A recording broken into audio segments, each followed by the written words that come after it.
রূপ যৌবনে যদি থাকে অহংকার, আর গরু স্থানে যাইয়া দেখো হাল কথাকার। কত যে সুন্দর নারী কবরে শুইয়া, কত যে সুন্দর ছেলে কবরে শুইয়া, রূপ যৌবন গেল মাটিতে মিশিয়া। যাহাদের রূপে বড় গর্বিত ছিল, তাহাদের রূপ দেখো মাটিতে খাইল। উঠাও উঠাও মাল গাড়িতে ভরিয়া, আর গাড়ি যখন ছেড়ে দিবে পস্তাবে বসিয়া। খোদারি হুকুম হবে ছেড়ে দিবে গাড়ি, আর জমিনেতে পড়ে পড়ে দিবে গড়াগড়ি। বাবারা আমার ভাই জানে না গো, তাই মাস্তানি করিও না রে বাবা। যেই সূর্যটা বাবা 9,30,00,000 মাইল দূরে রয়েছে বাবা, ওই সূর্যটা আমার আল্লাহর হুকুমে মাথার কাছে নেমে চলে আসবে। সূর্যের তাপে মাথার মগজগুলা টাস টাস করে ফেটে যাবে। মাথার মগজগুলা বাবা ভাতের মাড়ের মতো টকবক টকবক করে ফুটফুটে থাকবে। মাটি পুড়ে তামা হয়ে যাবে। মানুষ বাবা কান্নার আওয়াজ, কান্নার আওয়াজ রে বাবা। বাবা দৌড়াবে সন্তানের পিছনে, সন্তান দৌড়াবে বাবার পিছনে। কেউ কাউকে পরিচয় দিবে না রে বাবা। যেই মহিলাদের বাচ্চা হতে গিয়া এত কষ্ট হয় বাবা, এত কষ্ট হয়, ওই দিনটার আবহাওয়া যদি দেখে গো বাবা, ওই মহিলাটা ওই দিনের আবহাওয়া দেখার পরে তার বাচ্চা প্রসব হয়ে যাবে, কিন্তু বাবা ওই মহিলা টের পাবে না। জোরে বলেন সুবহানাল্লাহ। হে মুসলমান, আমার আল্লাহ বলবে লিমানিল মুলকুল ইয়াউম লিল্লাহিল ওয়াহিদিল কাহ্হার। আজকে কার মাস্তানি চলে? আজকে কার মাস্তানি চলে? আমার আল্লাহ আওয়াজ দিবে, গর্জন দিবে। আজকে ওরে বান্দা, তোমাকে কত সুযোগ দিয়েছি, কত সুযোগ দিয়েছি, হায় রে মানুষ, এরপর আমার আল্লাহর কাছে ক্ষমা চাইতে রাজি না। যারা আল্লাহকে তালাশ করে বাবা, ডানে তাকায় তবু আল্লাহর তালাশ করে, বামে তাকায় তবু আল্লাহর তালাশ করে, সামনে তাকায় তবু আল্লাহর তালাশ করে, পিছনে তাকায় তবু আল্লাহর তালাশ করে। কিন্তু বাবা আজ মানুষ দেখেন, একটু বিবেককে জিজ্ঞাসা করেন। আমার আল্লাহ বলছে, আমার আল্লাহ সেদিন ডাক দিবে, আজকের দিনে আমি নিরপেক্ষ দৃষ্টিতে বিচার করব, আজকের দিনে আমি নিরপেক্ষ দৃষ্টিতে বিচার করব। এ বাবা মানুষ আমার কান্না করতে করতে বাবা একজন অপরজনের শরীরে পড়ে যাবে, বলবে ভাই গো তুমি কি নেশা করেছো নাকি? বলে না রে ভাই না, কেন জানি আমার শরীরটা এরকম হয়ে যাচ্ছে। কবর থেকে মানুষ উঠে দৌড়াতে আরম্ভ করবে, সেই দিন কোনো মানুষের পরনে কিন্তু কোনো কাপড় থাকবে না বাবা। উলুঙ্গা অবস্থায় কাপড়ের আপনার কাপড় থাকবে না, উলুঙ্গা অবস্থায় দৌড়ে দৌড়ে দৌড়ে দৌড়ে বেড়াবে। কিন্তু বাবা গো, আমার নবীজির একজন বিবি, যার নাম হলো হযরত আয়েশা সিদ্দিকা রাদিয়াল্লাহু তাআলা আনহা, ওই মা আয়েশা বলছেন, ইয়া রাসূলুল্লাহ, ইয়া হাবিবাল্লাহ, নবী গো আমি আয়েশাও কি এই রকম ভাবে উঠবো নাকি? বলে হ্যাঁ আয়েশা, এইভাবে তুমিও উঠবা। এবার মা আয়েশা বলছেন, নবী গো আমার কি লজ্জা করবে না, শরম করবে না? আমার নবীজি দুই চোখের পানি ছেড়ে দেয়া কান্দে আর বলে, আয়েশা ওই হাসরের ময়দানটা, কিয়ামতের দিনটা এত কঠিন হবে গো আয়েশা, আমি নবীর চোখের পানি আমি ধরে রাখতে পারি না। জাহান্নামের কথা যখন চিন্তা করি, কিয়ামতের দিনের কথা যখন আমি চিন্তা করি, আমি নবী আমার চোখের পানি দাঁড়াই না। বাবা গো, আমার দয়ার নবীর সাহাবী হযরত আবু বকর সিদ্দিক এত নামাজ পড়ে, এত নামাজ পড়ে, এরপরও বাবা ডুকরে ডুকরে কাঁদে। আমার নবী জিজ্ঞাসা করে, আবু বকর গো কিসের জন্য তুমি চোখের পানি ফেলে কাঁদো গো আবু বকর? আবু বকর বলে, ইয়া রাসূলুল্লাহ, ইয়া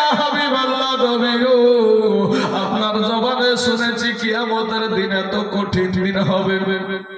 অথচ ভাই যুবক রে, তারা ছিল জান্নাতের সার্টিফিকেট পাওয়া বাচ্চা দেয়া ব্যক্তি, তারা দুনিয়ার জমিনে জান্নাত তাদের জন্য ওয়াজিব হয়ে গেছে। ওই ব্যক্তিরা বলতো যে এই আল্লাহ আমাদেরকে জান্নাতের সার্টিফিকেট দিয়েছে, ওই আল্লাহ আমাদের ব্যবহারের কারণে ওখান থেকে নামটা কেটে দিয়ে জাহান্নামের খাতাতে লিখাতে পারে, এই ভয়ে কান্না করি। কিন্তু যুবক, আজকে আমাদের সমাজে এত গুনাহ করি রে ভাই। আমার আল্লাহ আমার আল্লাহর ওই গর্জনে মানুষ বাবা হতাশা হইয়া ছুটতে ছুটতে ছুটতে ছুটতে আদম নবীর কাছে গিয়া হাজির হবে। আদম নবীকে গিয়া বলবেন, গো আমাদের আদি পিতা, আপনি তো আমাদের আদি পিতা, আপনি হইলেন একজন নবী। ওগো আমাদের আদি পিতা, আমার আল্লাহর কাছে একটু ফরিয়াদ করেন গো, আমার আল্লাহকে একটু বলেন, আমার আল্লাহ যেন আমাদের বিচার আরম্ভ করে দেয়, এই কষ্ট আর সহ্য করতে পারি নাই গো নবী। এবার আদম নবী বলবেন, লাস্তুল্লাহ, ইহার জন্য আমি পারবো না। বাবা নূহ নবীর কাছে যাবে, উনিও বলবেন, লাস্তুল্লাহ, ইহার জন্য আমি পারবো না। মূসা নবীর কাছে যাবে, উনিও বলবেন, লাস্তুল্লাহ, ইহার জন্য আমি পারবো না।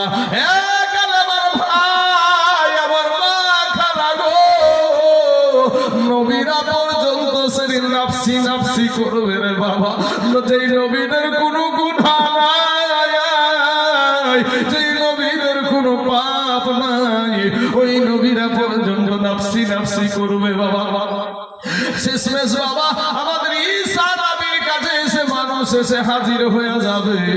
ঈসা নবীকে একটা ডাক দিয়ে বলবেন, ওগো আল্লাহর পয়গম্বর,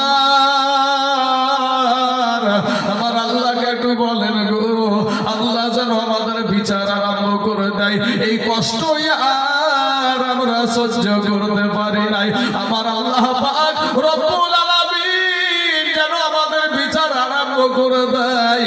ঈসা নবীও বলবেন, লাস্তুল্লাহ, ইহার জন্য আমি পারবো না।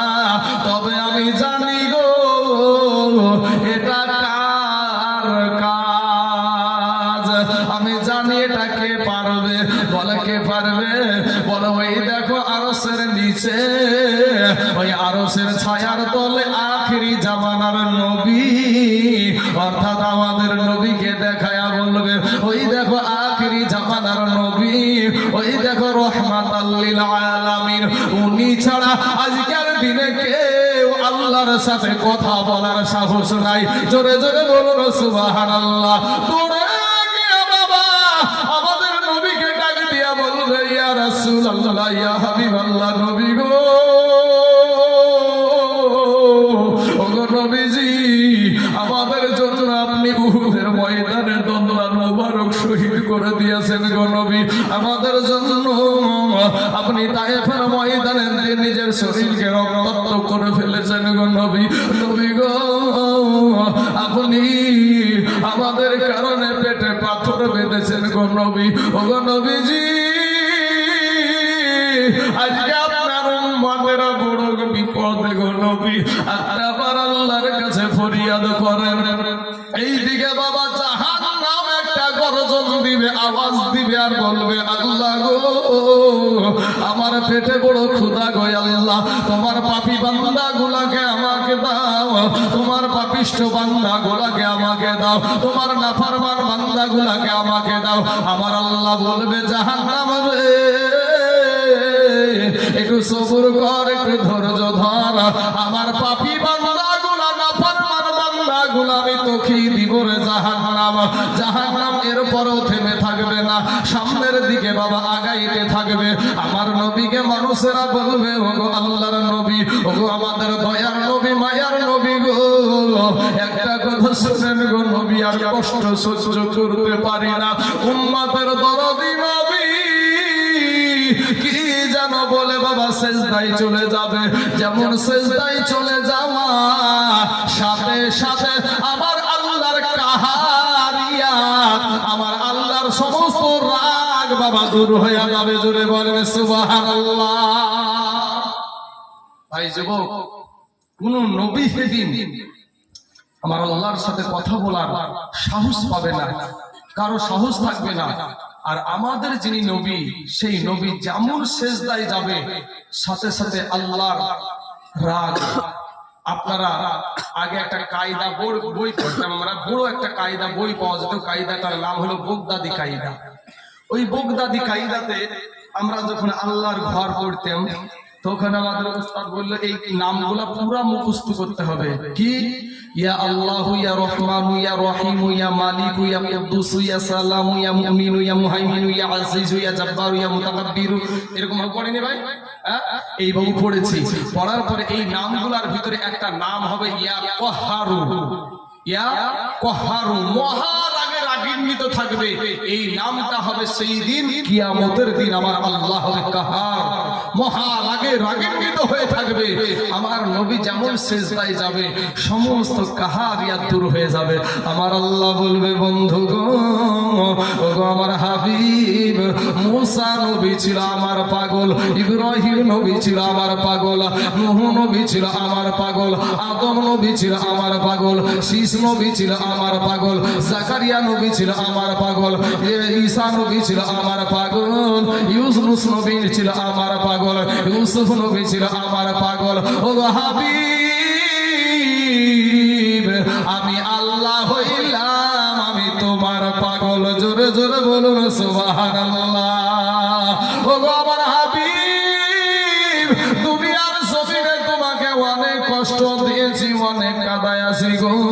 আজকে তুমি সিজদা থেকে মাথা উঠাও, আজকে তুমি যাহা চাইবা তাহা পাইবা, কোনো তোমাকে দুঃখ দেওয়া হবে না। আপনার নবী আমার নবী বলবে আল্লাহ রব্বুল আলামিন গো, আমার যেই উম্মতের জন্য আমি পেটে পাথর বেঁধেছি গো আল্লাহ, যেই উম্মতের জন্য আমি আমার দাদিদেরকে শহীদ করে দিয়েছি, যেই উম্মতের জন্য আমি নবী আমার দন্দার মুবারক শহীদ করে দিয়েছি, যেই উম্মতের জন্য আমি নবী তায়েফের ময়দানে রক্তাক্ত হয়ে গেছি, ওগো আমার হাওগো আমার আল্লাহ, ওগো আমার আল্লাহ, আমার একটা উম্মত যেন জাহান্নামে না যায়। জোরে জোরে বলুন সুবহানাল্লাহ। এখন বাবা নবী কাল কিয়ামতের মাঠে বলবে আল্লাহকে, যে আল্লাহ আমার একটা উম্মত যেন জাহান্নামে না যায়। এখন সেই নবীর আদর্শ আমাদের ভিতরে থাকা দরকার আছে না নাই? সেই নবীর আদর্শ নিবেন না আর নবীর সামনে যায় দাঁড়াতে পারবেন? নবীর সামনে কেমনে দাঁড়াবেন? আমার আল্লাহ পাক ডাক দিয়ে বলবেন বন্ধুগণ একটু ধৈর্য ধরো। সাথে সাথে ফেরেশতাদেরকে হুকুম করে বলবেন, ফেরেশতারা রে, ওই যে জাহান্নামকে, ওই যে জাহান্নাম সামনের দিকে আগাইতেছে, ওই জাহান্নামকে ৭৭,০০০ শিকল দিয়ে জাহান্নামকে আটকায়া রাখ। যখন বাবা ৭৭,০০০ শিকল দিয়ে জাহান্নামকে টেনে ধরবে, এরপরও বাবা জাহান্নামকে রেখা যাবে না, এরপরও জাহান্নাম সামনের দিকে আগাইতে থাকবে। আমার আল্লাহর কুদরতি হাতে 2 ফোঁটা পানি ফেরেশতাদেরকে দিয়ে বলবেন, ফেরেশতারা রে, এই পানিটা জাহান্নামের গায়ে ছিটায়া দাও। যেমনি বাবা ওই পানিটা জাহান্নামের গায়ে ছিটায়া দিবে, সাথে সাথে আপনার ওই জাহান্নাম দ্রুত বেগে পিছনে পালাতে আরম্ভ করে দিবে। জোরে জোরে বলুন সুবহানাল্লাহ। ফেরেশতারা বলবেন আল্লাহ, যে জাহান্নামকে ৭৭,০০০ শিকল দিয়ে আটকানো গেল না গো আল্লাহ, আল্লাহ গো, যে জাহান্নামকে ৭৭,০০০ শিকল দিয়ে আটকানো গেল না, এটা এমন কোন বরকতের পানি গো আল্লাহ? এটা কি আবে জমজমের পানি? না এটা আবে হায়াতের পানি? না এটা হাউজ কাউসারের পানি?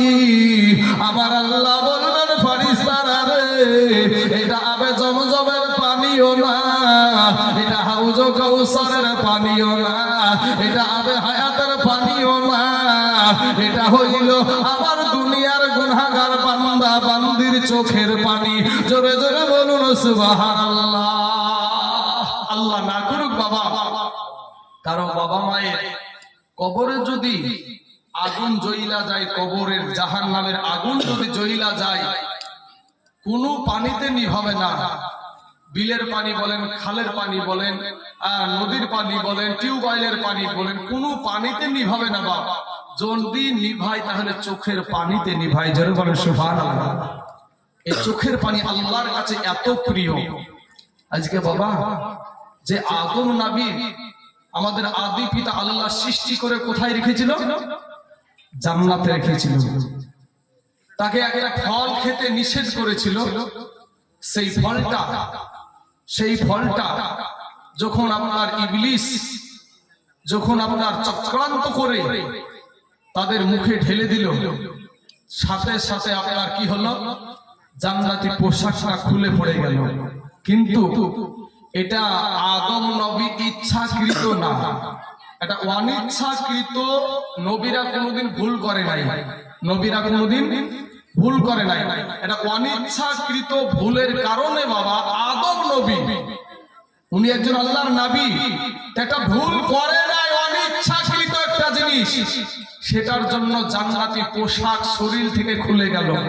এই যুবকেরা, এ ভাই মাস্তানেরা শুনেন, আপনি তো মানুষ, আপনি নবী না, আপনি ফেরেশতা না। যেদিন বিপদে পড়ে সেদিন ইমাম সাহেবের চোখের ঘুম হারাম হয়ে যায়। ও বেটাই যে কত রকমের ফতোয়া দেয় তার ঠিকই নাই ভাই। একটা ইমাম সাহেবকে যদি ঠিক টাইমে না পাই, ও বেটা জীবনে মসজিদ গেল না, আর বাতের দরকার হয়ে যায়। বাপ মৌলভী সাহেব যদি 10 মিনিট দেরি করে ফেলেছে, আর ফতোয়ার শেষ নাই। হ্যাঁ, আমরা মাল দিচ্ছি, ইয়া দিচ্ছি, হাল দিচ্ছি, কেন পাবো না? আপনার আপদ বিপদ থাকার মৌলবীর মনে হয় থাকে না। হ্যাঁ বাবাজি, আমার ভাই জানেরা, তো শুনেন, এবার আদম নবী তার দেহ থেকে জান্নাতি পোশাকটা খুলে গেল। আপনি দুনিয়ার মানুষ, আপনি এত গুনাহ করেন, আদম নবীর একটা অনিচ্ছাকৃত ভুলের কারণে কি হলো ভাই? তার শরীর থেকে পোশাকটা খুলে গেল। কিন্তু বাবা গো, আপনি মদও খান, গাঁজাও খান, তাড়িও খান, এরপরও আবার আল্লাহ তোমাকে তোমার শরীর থেকে পোশাক খুলে তোমাকে লজ্জিত করে না, তোমাকে বেইজ্জতি করে না। এরে যুবক, আবার আল্লাহ পাক রব্বুল আলামিন আদম নবীর একটা অনিচ্ছাকৃত ভুলের কারণে, ইচ্ছাকৃত ভুল নবীরা করে নাই বাপ, অনিচ্ছাকৃত ভুলের কারণে জান্নাত থেকে দুনিয়ার জমিনে বাবা পাঠায়া দিলেন, জান্নাত থেকে দুনিয়ার জমিনে চলে আসলেন। কিন্তু ভাই যুবক রে, আপনি মানুষ, আপনি দুনিয়াতে এত গুনাহ করেন, এই জবান দিয়া মিথ্যা কথা বলেন, এই জবান দিয়া গীবত করতে থাকেন, এই জবান দিয়া গালি দিতে থাকেন।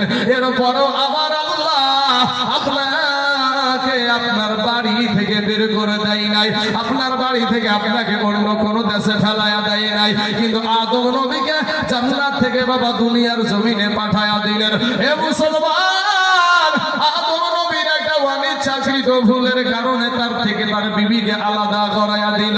কিন্তু ভাই গো, আমরা হইলাম শেষ নবীর উম্মত গো, আমরা যদি ভুল করি, আমাদের বিবিকে আমার আল্লাহ কিন্তু আলাদা করে দেয় নাই, আমাদের বিবিকে কিন্তু আমাদের থেকে আলাদা করে দেয় নাই।